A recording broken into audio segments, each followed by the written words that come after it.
One of the major points that I noticed in this article was when it came to implications of pedagogy, and it said that we need to accommodate for the children's different learning styles. And I agree and disagree with this because I do believe that if you do make children if you do make children work out of their comfort zone, then they are being challenged. That creates growth mindset and it encourages them to become more resilient. But I do also think there is slight exceptions. There are also children that are on the SEN scales. This is special education needs by Glazard et al. And it was released in 2010. And this touches upon different learning styles, much like the Thackard et al. Page that we've been looking at. So on here, obviously, it speaks mainly about routines and rules, and it definitely should be promoting more positive rather than negative things, which it should indicate the desired behaviours and accommodate the children in the best way possible. Obviously, sometimes some children with sensory and audio and neurodivergent thinkers can find it really challenging and almost impossible to work outside of their comfort zone. They can have especially on the autism spectrum and in other areas as well, other learning development areas, they can find it really challenging to be thrown into the deep end last minute. This is a case study with children that have got behavioural problems as well, which shows when a teacher challenged a neurodivergent child into thinking differently into a geography lesson, and the child became really distressed by the situation, wouldn't speak, wouldn't cooperate until they were engaged one-to-one, and that is when they were able to refocus the child due to the fact that they were working with him in a way that needed to be worked with. So I do agree with the article in that respect, that actually we do need to make certain accommodations. But there is also times with neurotypical children and neurotypical students when they do need to be more susceptible and more open-minded, especially when it's collaborative thinking and you're working on their collaborative skills.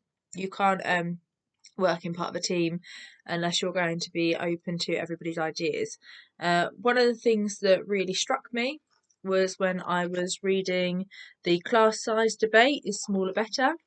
I came across an article about Vygotsky, which is one of the people that we've been looking at quite a lot over this term. I've lost the page now, which is really ironic. But basically it said that the environment, and it's very simple mathematics, that if there's less children, there's less children per adult, which means that each person gets more time with a more expert learner, which is a very big thing to do with Vygotsky. Obviously, to do with scaffolding for the children's benefit. One thing I noticed in particular in this is that it doesn't really mention class sizes at all. It sort of just mentions that the teachers have to accommodate every child's needs, and if you've got a class of 32, 33, which I've personally experienced before and had no extra adult in the room, it becomes a 1:33 ratio. And when they're year 3 children with completely different needs, it can be very challenging to accommodate all of those needs in one lesson. So I think it's very important actually to keep in mind that the smaller the class size is, the more time and attention that the children will have per adult, which will then be able to differentiate different learning styles. We'll be able to teach them more thoroughly about different learning styles, and we'll be able to accommodate for their needs and adapt things and speak things through. But again, it is important for them to be working outside of their comfort zone to encourage that growth mindset, which it has been proven to be very good for children to again build their resilience. This was by Peter Blanchford, and this was published in 2003. Obviously, a lot has changed since then, but actually, class sizes are still a topic of discussion when it comes to benefiting children. Again, that is not really, I couldn't see that was discussed anywhere in the et al. Case.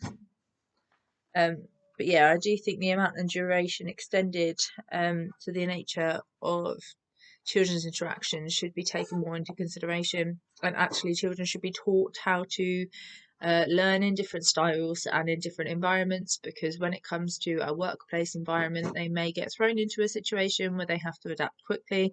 And if that is not taught, then, or not shown how to deal with that situation, then that can become a barrier to their learning rather than a encouraging feature that they can overcome. Whilst looking at the classroom debate, I was also re-looking at my learning to teach in primary school. So this is by Arthur Grainzer. Oh, sorry, I might have said that wrong. And Ray. This was also in response to the Thacker case, and this was published in 2006. And one of the things that they touched upon is actually the teachers' attitudes and expectations. Now, I noticed in the Thacker case that obviously teachers are expected to know their children personally, to be able to adapt to the situations, and to adapt to their learning styles and their pedagogy to adapt to the child's needs. But one thing that really struck me is the children's attitudes and expectations, and this can actually become an issue and a hindrance quite often, and it's mentioned here as well that obviously, there it is if you need to know, that actually, unfortunately, quite often children come into the class and have already been pre-stereotyped by a lot of teachers. Like, oh, he was the lazy kid in class, or she was the lazy kid in class, or they've not got much motivation to do their work, and this will then carry on with them throughout their schooling life. I remember when I was taking over a class from a previous teacher, that teacher literally went through every single child one by one and told me their opinion, their work ethic, and all stuff like that. It didn't give me a fresh slate to start with. It had already been sort of these pre-noted like pre-noted attitudes towards these children. And I was doing a partnership, and the other teacher was literally writing everything down this other teacher was telling me. And I was thinking, in some cases, you're not giving these children a chance to prove that actually they can change, or they want to change, or they may not have just enjoyed that year, or there might have been other things going on in the background that you don't know about. So it sort of hindered that experience of learning the class and getting to know who they are personally, or they having these sort of pre-implied expectations on these students. Some of them weren't the most favourable expectations either, which was a little bit harsh, I thought, and felt to some of the students. I wish I'd spoken out more at the time because I was an NQT, but now obviously I'm a lot more older and experienced. I do wish I had gone back and actually said, look, this is really helpful in certain aspects, but I think that I would like to get to know my students in a different way, unless it's really, really essential for their learning, like they've got a nut allergy, or they're deaf or something like that, because there were children in the school that had auditory issues. But it just made me really interested in here. It came to a case study as well. Some year 6 Muslim boys were told once by a supply teacher that they had been put them all together on a table, and then they were treated as if they were incompetent, basically. And it even captions it in here as if they were all thickos, which is awful. So I apologise if anyone's ever experienced that before, that sort of stigma, and should not be held. But again, this is to do with the teacher. So Thacker is saying that we should understand and know our students personally, but actually sometimes the teacher is the issue. And I don't think that's raised in this article at all. And it can be a really big negative effect. I've had a bad experience with teachers in the past. when I was younger, I am dyslexic, as you probably all know. I've said it throughout the thing, and it's one of the things that I find most relatable to. But I was always labelled as low attaining. Some teachers thought that I was really low attaining, really thick, couldn't attain things, didn't have the right attention span. But none of them had ever suggested that I could actually have a SEN need. But I was never given the opportunity to work in the way that I needed to. I was never scaffolded properly.